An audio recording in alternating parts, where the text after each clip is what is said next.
주제는 회개입니다. 아마 저희 그리스도인들은 대부분 회개가 어떤 의미인 줄 알 것이라 생각되는데요. 예수님께서 말씀하신 회개의 참된 내용을 이 복음을 통해서 깨우치는 이 아침 되기를 소망합니다.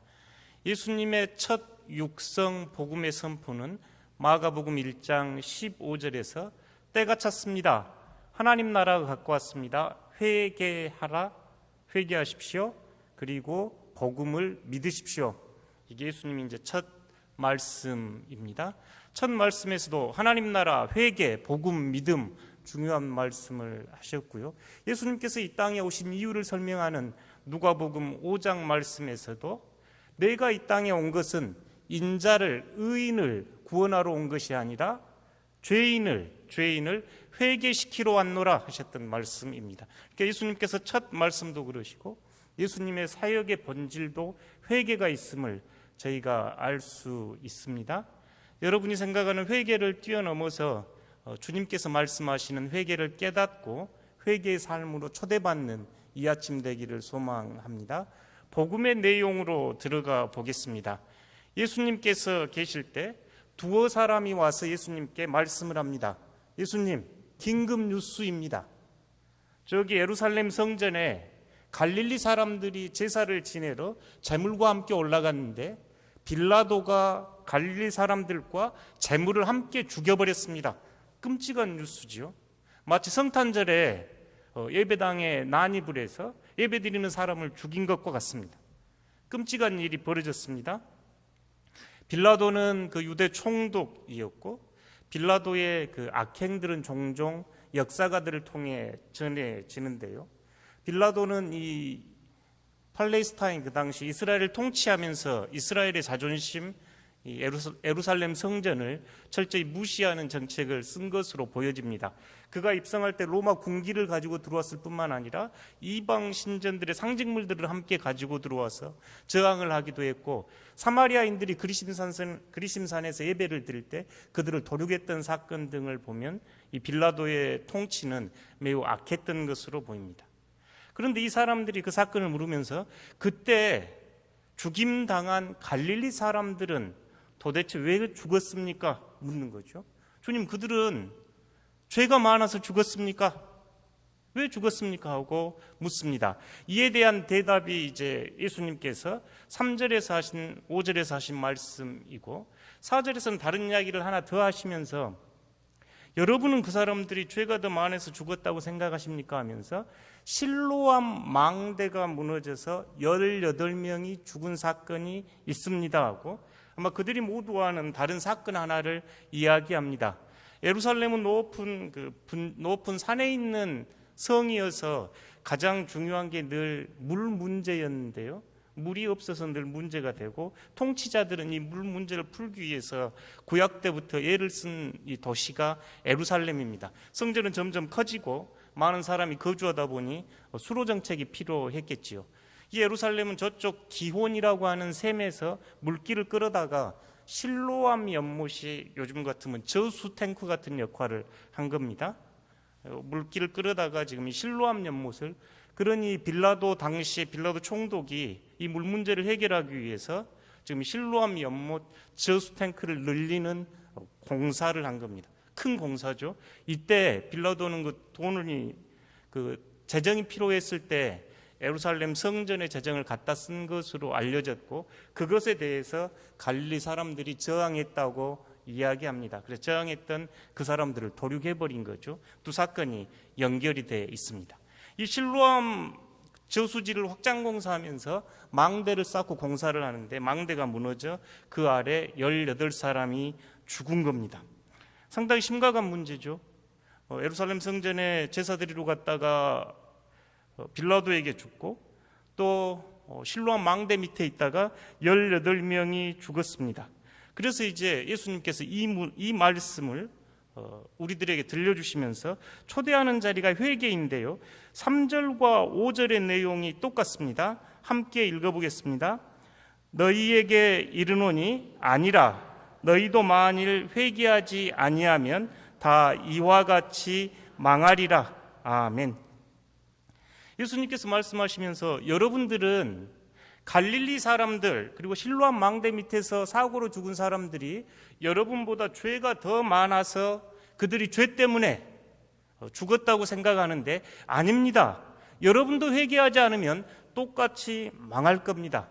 그러니까 이 말씀 이렇게 묵상해 보면 그 당시 사람들은 불의의 사고나 어떤 통치자로부터 죽임을 당하는 것은 그들이 뭔가 죄를 지었을 것이다.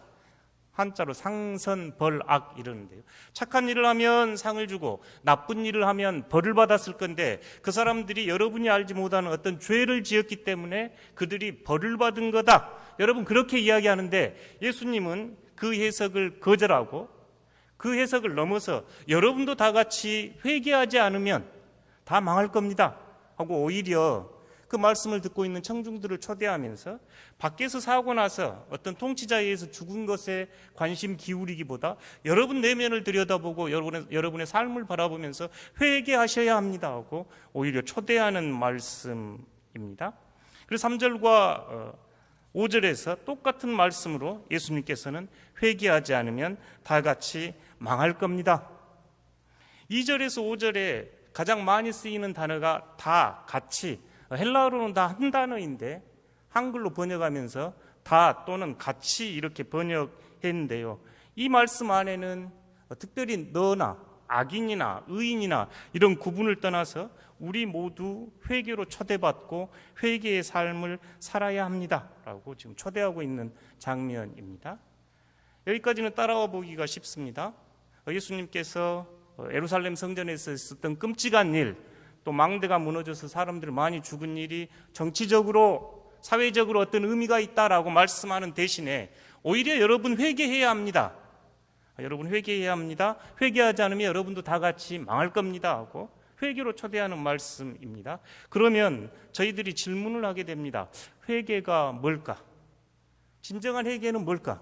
예수님이 말씀하신 회개는 어떤 것일까라고 우리가 묻게 되는데 6절에서 9절은 무화과 나무에 열매가 맺지 않는 것을 예수님께서 비유로 말씀합니다. 두 사건과 이 한 비유를 통해서 예수님은 우리를 회개로 초대하는데요. 6절과 9절에 대한 이해가 중요합니다. 6절부터 함께 봐보시겠습니다. 이에 비유로 말씀하시되 한 사람이 포도원에 무화과 나무를 심은 것이 있더니 와서 그 열매를 구하였으나 얻지 못한지라. 배경입니다. 한 사람이 포도원에 무화과 나무를 심었는데 무화과 나무에 열매가 없어서 열매를 얻지 못했더라. 지금 이렇게 나와 있죠. 이스라엘 사람들은 이 포도원가에 무화과 나무를 심었다고 합니다. 아마 그들은 이 모습을 쉽게 상상할 수 있었죠. 7절 보시면 포도원 지기에게 이르되, 그러니까 한 사람은 주인으로 보이고 말씀을 묵상해 보면 아마 하나님 이렇게 이해가 돼 보이고 포도원 지기는 예수님으로 이해가 되어지는데 포도원 지기에게 이르되 내가 3년을 와서 이 무화과 나무에서 열매를 구하되 얻지 못하니 찍어버리라. 어찌 땅만 버리게 하겠느냐. 굉장히 무섭습니다. 열매 맺지 못한 나무 가지 잘라버려라 하셨던 예수님의 말씀 그대로 나오는데요. 나무를 심고 매년 와서 지금 이렇게 3년 와서 보는데 열매가 없어. 그러니까 찍어버려라. 이미 땅만 버리는 거 아니냐. 굉장히 무서운 지금 말씀하십니다. 그러자 8절 함께 읽어보겠습니다. 대답하여 이르되 주인이여 금년에도 그대로 두소서. 내가 두루 파고 거름을 주리니. 9절 함께 읽겠습니다. 이후에 만일 열매가 열면 좋거니와 그렇지 않으면 찍어버리소서 하였다 하시니라. 아멘. 지금 이것은 회개에 대한 예수님의 비유인데요. 3년이 지나도 열매가 없자 주인이 와서 이거 찍어버려야 합니다. 찍어버려라 할 때 포도원 주기가 주인님 한 번만 더 기회를 주십시오. 제가 주변을 잘 파고 거름을 줘서 한 번만 더 기회를 주시면 그 다음에 주님 찍어버려도 되지 않겠습니까? 하고 청하는 모습입니다. 내용은 어렵지 않습니다. 한 농부가 무화과 나무 밭에 포도나무를 심었고 포도밭에 무화과 나무를 심었고 무화과 열매가 없자 이거 찍어버리라 그러자 포도원을 돌보는 이가 찍지 마시고 한 번만 기회를 더 주십시오. 제가 땅을 파고 거름을 넉넉히 잘 넣어보겠습니다. 그래도 열매 맺지 않으면 찍으소서. 지금 이렇게 말씀하시는 비유지요. 회개 이야기를 하시는데 지금 가장 중요해 보이는 것은 무화과 나무가 맺는 열매입니다. 회개를 말씀하시는데 중요한 단어가 열매입니다. 여기서 우리가 중요하게 두 가지 보여지는 기독교 신앙에서 굉장히 중요한 두 가지가 읽혀지는데요. 첫 번째, 무화과 나무가 심겨졌습니다. 이 말은 저희가 회개하여 하나님의 자녀가 됐습니다. 하나님의 백성이 됐습니다. 구원받았습니다. 이런 내용입니다. 그러니까 회개하여 하나님의 자녀가 됐습니다. 예수 그리스도를 통한 구원의 기쁨과 감격이 있는 게 무화과 나무가 심겨졌습니다. 여기까지입니다. 신앙에서 굉장히 중요한 요소이지요. 다른 하나는 거기서 끝나지 않고 이제 그 무화과 나무가 열매를 맺어야 합니다. 그러니까 회개가 두 축으로 지금 나오죠. 하나는 죄로부터 돌아서는 회개, 구원의 기쁨과 감격이 있는 회개라면, 두 번째 측면은 삶에서 열매 맺는 변화의 열매가 있고 열매를 맺어야 하는 두 번째 모습이 있습니다. 사실 저희 그리스도인들 오늘 아침에 예배드리는 많은 저희들 교회의 해석에 따라하면 세례를 받지 않는 분들 빼고는 두 번째가 우리에게 주는 말씀입니다. 세례 받을 때 우리는 예수 그리스도를 구주로 영접하고 우리가 죄인입니다 회개하면서 첫 번째 회개는 넘어서 신분의 변화라고 이야기하죠. 하나님의 자녀가 됐습니다. 구원받는 백성이 됐습니다. 이제 우리에게 요구하는 두 번째 회개는 열매 맺지 못한 삶에 대한 회개입니다. 앞에 회개는 우리가 어떤 일을 잘못했습니다. 이 정도 회개를 넘어서 우리의 신분이 바뀐 구원의 감격과 기쁨이라면, 두 번째 열매 맺는 삶은 회개의 열매로 우리가 이제 성장하고 성숙해 가야 하는 강한 초대가 있습니다. 사실 앞부분이 어쩌면 쉬울 수 있습니다. 그리스도를 영접하는 데까지는 쉬울 수 있고 우리는 그걸 절대적인 은총이라고 고백하는데요, 하나님의 구원의 놀라운 은총이라고 고백하는 일은 쉽습니다. 이스라엘 백성들이 홍해를 쭉 건너버렸던 것은 결코 어려운 일은 아니었죠. 어려운 일은 광야에서 가나안까지 가면서 그들이 변화되어야 했던 여정이 어렵습니다. 우리들이 신앙이 어려운 건 이 두 번째 열매 맺는 삶으로 초대받는 회개가 어렵기 때문입니다.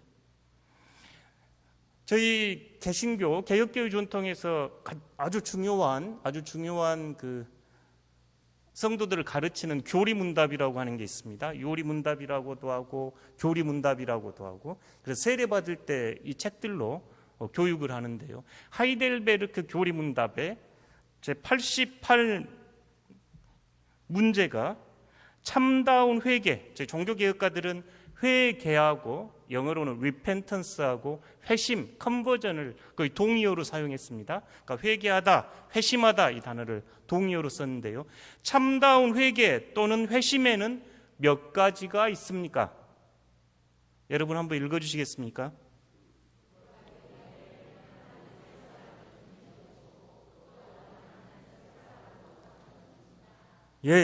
참다운 회개는 두 종류가 있는데, 하나는 옛사람이 죽는 거고 다른 하나는 새 사람으로 사는 겁니다. 세례받을 때 하는 대표적인 고백이지요. 앞에 옛사람이 죽는 것은 죄로부터 돌이키는 삶이라면, 새로 사는 것은 하나님을 향하여 우리 삶이 완전히 바뀐 걸 의미합니다. 제89번째 문제에서 옛사람을 죽이는 일이란 무엇입니까?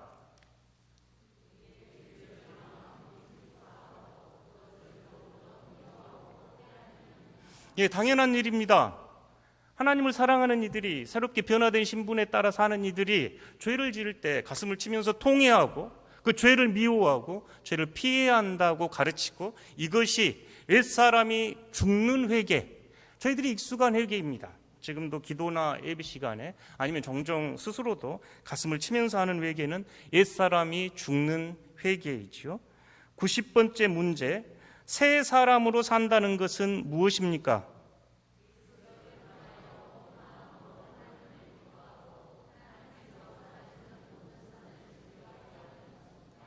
이 문제가 우리가 어렵습니다. 죄를 회개하고 주님 이제 잘못했습니다. 죄를 고백하고 우리에게 주신 큰 은총은 저희가 죄를 고백하고 용서를 구할 때 조건 없이 아낌없이 구하시는 하나님의 용서의 은총이지요. 저희가 사죄의 은총, 사죄의 확신 이렇게 표현합니다. 그런데 새 사람으로 산다는 것, 이게 지금 쉬워 보이지 않습니다. 그리스도를 통하여 온 마음으로 하나님을 기뻐하고 온 마음으로, 다른 것을 기뻐하지 않고 온 마음으로 하나님을 기뻐하고 하나님께서 원하시는 모든 선을 즐겨 행하시는 것입니다. 한마디로 하나님이 계시니 하나님의 뜻에 따라 제가 하나님의 뜻을 실천하겠습니다. 이게 어려워 보입니다. 새 사람으로 된다는 것은 삶의 가치관이 바뀌고 인격이 바뀌고 신앙관이 바뀌고 생각이 바뀌는 거죠. 세상 사람들과 다른 하나님의 뜻을 마음에 품고 하나님께서 원하시는 일을 하기 위해서 전념하는 것입니다. 이게 새 사람인데 우리 삶의 자리가 쉽지 않는 것은 이 두 번째 회개, 새 사람으로서 응답받는 부분입니다. 저희가 구원에는, 회개에는 흔히 두 가지 차원이 있다고 설명하는데, 하나는 신분의 변화입니다. 옛사람이 죽는, 그래서 하나님의 자녀가 되는, 구원받는 백성, 구원받는 사람이 되는 것이고, 다른 하나는 성장과 성숙, 새 사람이 돼서 하나님 모시고 하나님이 기뻐하신 삶을 추구하는 것, 이 단어를 성경 안에서는 성장 이렇게 이야기합니다. 하나님의 자녀로 성장해 가는 거죠. 무화과 나무를 심었으면 무화과 나무가 자라가지고 열매를 맺는 것이 당연지사이지요. 아이들 낳아놨다고 다 끝나지는 않죠. 아이들이 성장해 가기 위해서 건강하게 돌보기도 하고 어느 때가 되면 이제 공부를 시켜서 학업을 하게 합니다. 마찬가지입니다. 신앙도 회개에서 돌아서는 것에서 끝나는 것이 아니라 매일매일 이제 성장해 가야 합니다. 예수 그리스도를 닮아가고 예수 그리스도의 인격과 예수 그리스도의 하나님을 향한 그 마음을 품고 성장해 가는 것이 우리의 성장의 방향입니다. 에베소서 4장은 저희에게 이 성장의 방향을 잘 말씀해 주시는데요. 조금 이해하기 쉬운 메시지 성경으로 한번 읽어드릴게요. 13절에서 16절 말씀인데, 유진 피터스는 이렇게 번역을 시작합니다. 하나님은 우리가 충분히 자라서,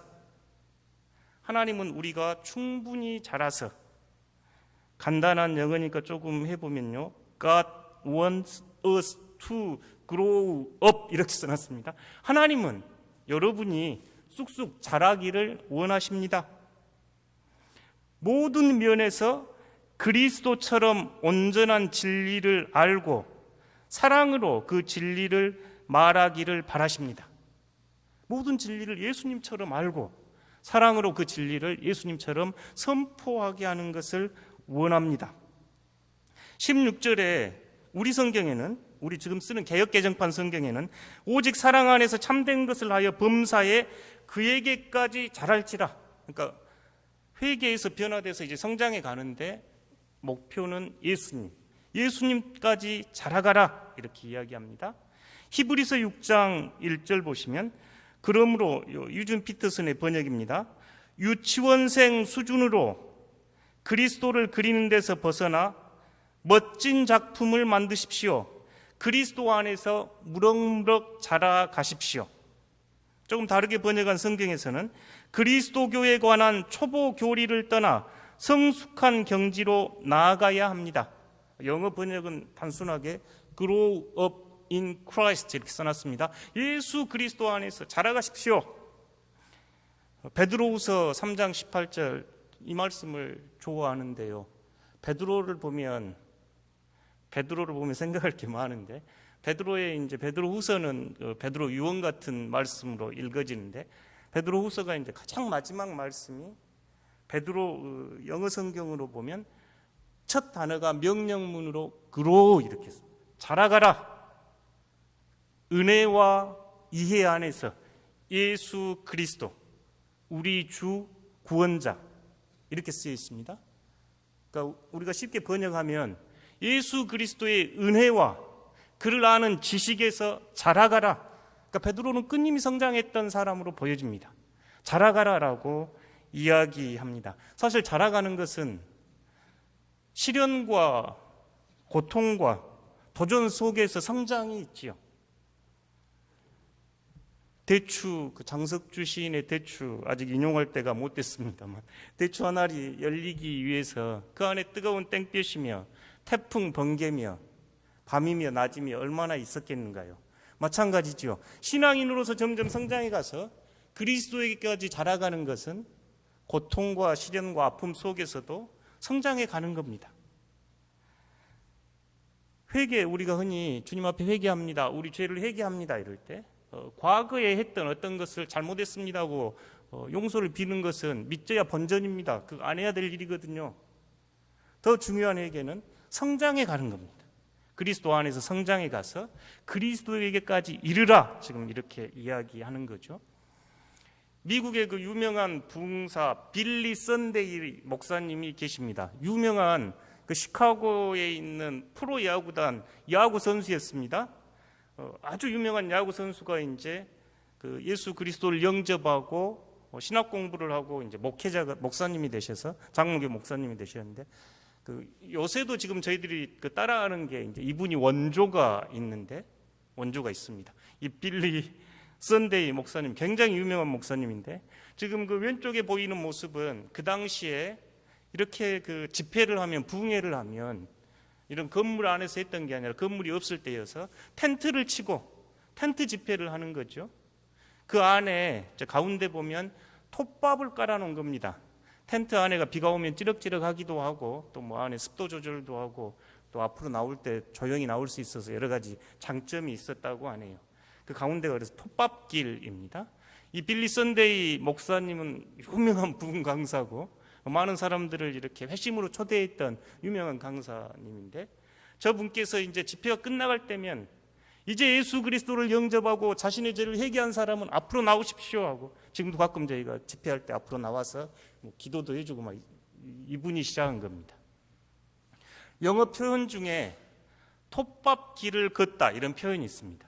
관용어인데 톱밥길을 걷다, 이 말은 내가 이제 회심해서 예수 그리스도를 구주로 받아들이고 내 삶을 주인을 주님으로 받아들입니다 이러면서 강대상 앞으로 나와서 개종하고 회개한 이야기를 영어 표현으로 톱밥길을 걷다 이런 표현이 있습니다. 우리 같은 경우 카페트를 걸어서 지금 앞으로 나오는 거죠. 미국에서 쓰는 표현 중에 하나가 톱밥길을 걷고 난 후에 교회 밖을 나가서 트럭에 치여 죽어버린 것이 제일 좋은 일이다. 어떤 이야기인가요? 톱밥길을 걷고 구원받고 거기서 죽어버리는 것이 제일 좋은 일이다. 이 당시에 이제 썼던 표현들입니다. 실제로 삶의 자리로 가서 보니까 예수 그리스도의 구원의 감격, 회개의 놀라운 능력이 삶의 자리에서는 버겁습니다. 차라리 그날 밤 예수님 영접하고 죽어버린 것이 더 좋았겠다. 삶의 자리에서 성장해가지 못하고 부딪혀오는 유혹과 죄 앞에 번번이 실패하고 삶의 자리에서 그리스도의 형상을 드러내지 못한 이들이 했던 표현이 그날 밤 트럭에 치여서 죽어버리는 게 제일 좋았겠다, 이렇게 한 고백입니다. 사실 한국교회가 부흥하고 또 집회를 할 때 이 회개로 초대하는 데까지는 제단 앞으로 초대해서 예수 그리스도를 영접하십시오, 여러분 그래야 구원받습니다, 여기까지는 잘 했는데, 그 다음 일상의 삶 안에서 예수 그리스도까지 성장해가고 인격에서 영적으로 삶의 자리에서 예수 그리스도까지 이르는 성장에서는 저희가 등한시했습니다. 하나님의 자녀로 하나님 나라를 일구기 위해서 최선을 다하지 못했고 예수 그리스도의 구원의 감격에 늘 머물러 있으면서 바울의 표현처럼 어린아이들이 먹는 것처럼 성장하지 못하고 유치한 신앙인으로 머물러 있기 일쑤였지요. 그래서 저희가 두 번째 회개가 중요합니다. 방향을 돌아서는 것뿐만 아니라 방향을 돌아섰으면 이제 열매를 맺어야 하죠. 이 이야기는 성경 안에서 주요 핵심 주제입니다. 저희가 잘 아는 회개 이야기할 때 돌아온 탕자 이야기하죠. 누가복음 15장에 나와 있는 아름다운 이야기입니다. 탕자의 아들이 처음에 돼지치기를 하면서 내가 하늘과 아버지께 죄를 지었사오니 이제 돌아가서 아버지의 종으로 삼아달라 해야 되겠다 하고 마음을 돌려먹습니다. 회개의 뜻이 그렇습니다. 마음을 완전히 바꾸다. 생각을 완전히 바꾸다. 이게 회개 뜻인데요. 거기에서 끝나지 않고 이 탕자는 집 앞에까지 처벅처벅 걸어서 아버지 앞에 이릅니다. 돌아서서 가는 거죠. 삭개오 이야기도 회개 이야기에서 아주 인상적입니다. 삭개오가 예수 그리스도를 영접한 후에 많은 사람들이 비난을 하고 삭개오에게 길조차 열어주지 않았을 때 삭개오가 집에 들어가서 주님, 제가 가진 재산 절반을 뚝 띄어서 가난한 이들에게 나누겠습니다. 삭개오는 지금까지 재물만 보고 살아왔던 사람이거든요. 자신에게 가장 중요했던 게 재물이었습니다. 그런데 회개하고 보니 가난한 이들이 보여서 내 재산 가난한 이들에게 나누겠습니다. 다른 사람을 속여 취하거든 4배로 갚겠습니다 하고 변화된 자신의 삶의 태도와 가치관을 우리에게 삭개오가 보여줍니다. 회개는 예수 그리스도를 영접하고 돌아서는 것뿐만 아니라 이제 삶의 태도와 가치관과 인격과 내가 지향하는 꿈과 비전이 온전히 바뀌어서 하나님을 향하는 것이 참된 회개입니다. 여전히 변화되지 못하고 여전히 성장하지 못하는 우리에게 그렇기에 8절의 말씀은 오히려 위로가 됩니다. 3절, 5절, 7절, 9절에 나오는 망하리라, 찍어버리라 다 같은 단어였습니다. 굉장히 무서운 단어입니다. 잘라내버리라 이런 뜻이거든요. 열매 맺지 못한 나무 잘라버려라. 너희가 회개하지 않으면 다 망하리라는 단어가 똑같은 단어입니다. 잘라내버려라. 사실 이 이야기는 80 노모가 60 아들에게 차 조심해라 사고 난다 그런 말씀이죠. 여러분을 사랑하셔서 아들까지 아낌없이 보내셨던 그 하나님의 마음이 너희들 그 길 가면 안 된다. 그 길 가면 멸망과 심판이 있으니 돌아서라 하는 이야기가 지금 찍어버리라, 잘라버리라, 망하라 이런 뜻이지요. 근데 여전히 성장하지 못하고 여전히 그 자리에서 맴 이렇게 주위를 돌면서 여전히 예수 그리스도를 닮아가지 못한 저희들에게 주님은 아버지 한 번만 더 기회를 주십시오. 제가 여기 땅 파가지고 걸음 더 부숴서 내년에는 열매 맺게 하겠습니다 하고 전해지는 주님의 마음이 저희에게 위로가 됩니다. 왜 이렇게 성장해가지 못하나, 왜 이렇게 열매 맺지 못하나 하는 저희들에게 주님께서는 한 번만 더 기회를 주십시오. 제가 두루 파고 걸음을 주겠습니다라고 청하는 이 모습이 회개의 삶을 살아가지 못하는 저희들에게 오히려 위로가 됩니다. 빌리 선데이 목사님이 야구 선수를 그만둔 이유가 주일날 예배를 드려야 했기 때문입니다. 프로야구 경기가 주일날이 있는데 그래서 이제 야구 선수를 그만두고 그때 이제 어느 교회 지도자를 이렇게 묻습니다. 제가 신앙이 성장하기 위해서는 뭐가 필요할까요? 그때 그 빌리 선데이에게 조언이 아주 단순했습니다. 첫째, 날마다 15분 기도하십시오. 둘째, 날마다 15분 성경을 묵상하십시오. 셋째, 날마다 15분 예수 그리스도의 복음을 전하십시오. 빌리 선데이 목사님은 이 세 가지를 꾸준히 지켰다고 합니다. 단순하잖아요. 15분 기도하십시오. 15분 말씀 보십시오. 15분 전도하십시오. 빌리 선데이 목사님은 이렇게 변화되고 이 삶을 평생 지속함으로써 1900년대 초반에 미국의 영적 부흥과 부패한 사회로부터 성도들을 일깨우는 가장 강력한 부흥사로 기억되는 사람입니다. 사랑하는 성도 여러분, 콩 심으면 콩 나고 수박 심으면 수박 납니다. 그죠? 우리 옥상 정원에 수박, 참외, 호박, 또 토마토, 오이 우리 박한성 집사님, 장경화 집사님이 잘 심어가지고 수확을 해서 따먹고 함께 나눠 먹었네요. 수박을 심었더니 수박이 열려서 철이 되니 익어서 함께 쪼개서 먹었습니다. 예수님이 우리에게 요구하시는 거 그거죠. 여러분, 예수 그리스도의 핏값으로 구원한 구원의 백성들입니다. 그러니 열매 맺어야 합니다. 그게 참된 회개입니다. 빌리 선데이 목사님 그 말씀 가슴에 품고 여러분 회개의 열매를 맺는 삶으로 초대하고 싶습니다. 15분 기도하십시오. 15분 말씀 묵상하십시오. 그리고 15분 복음을 전하는 여러분, 그래서 회개의 열매를 맺는 복된 저희 덕신교회 성도들 되기를 축복합니다.